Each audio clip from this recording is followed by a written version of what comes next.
दस्ते तालाब, ख्वाहिशों के रेगिस्तान का जंगल, ज्योत्सना द्विवेदी द्वारा चित्रित एक कला प्रदर्शनी।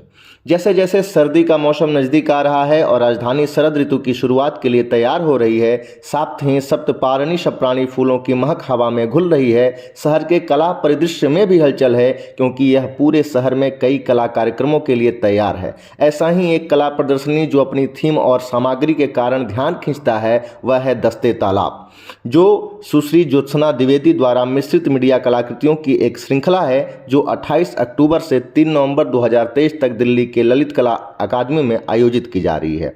प्रदर्शनी का उद्घाटन प्रसिद्ध कलाकार श्री सतीश गुप्ता ने कई सम्मानित अतिथियों की उपस्थिति में किया।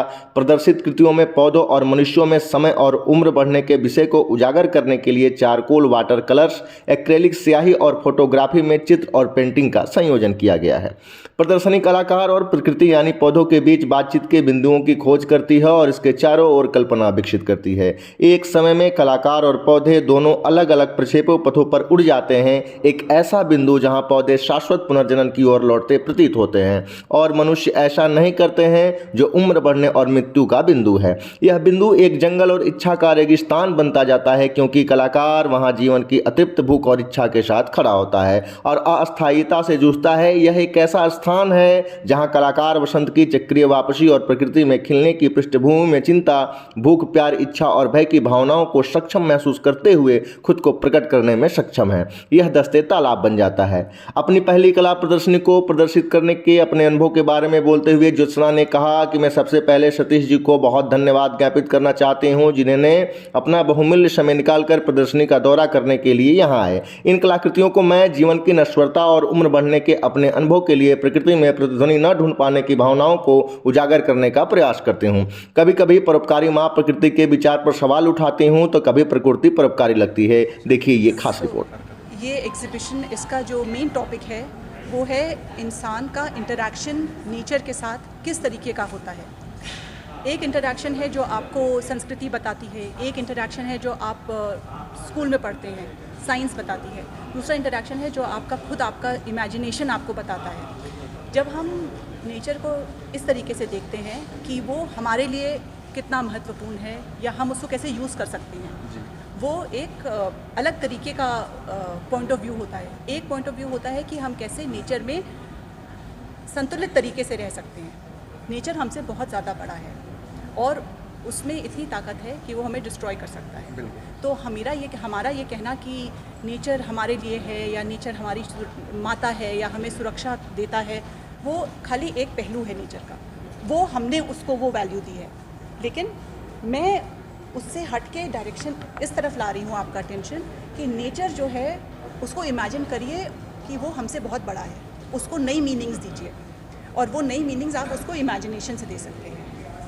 मैम यहाँ लगी हुई पेंटिंग है, इसमें ये औरतें नेचर के साथ किस तरीके से इंटरैक्ट कर रही हैं। ये एक कोकून से निकल रही है, जिसमें कैटरपिलर रहता है, उस कोकून से निकल रही है। तो ये उस तरीके का इमेजिनेशन है जिसमें वो एक हो गई है नेचर से, वो नेचर का हिस्सा बन गई है।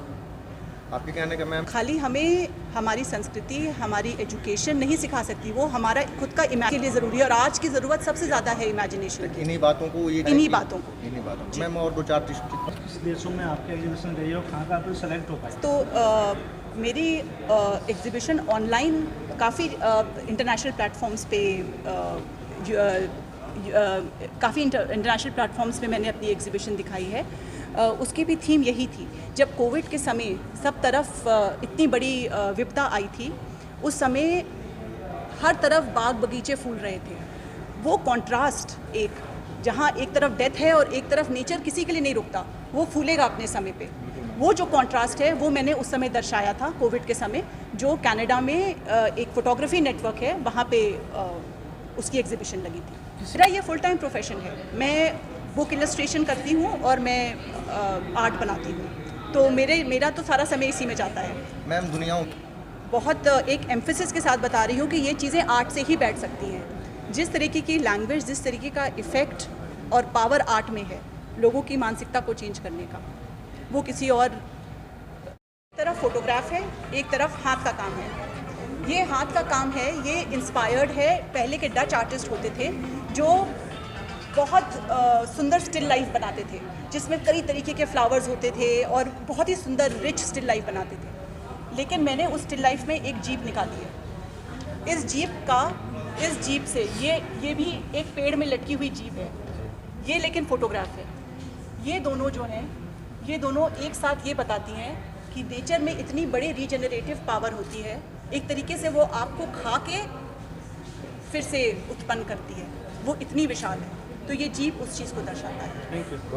Because it has the whole feeling of what the whole life cycle of a human being, the plant. As you know, the plants are like much beyond our lifespans. Some of the trees are more than 10,000 years old. But the freshness of spring and that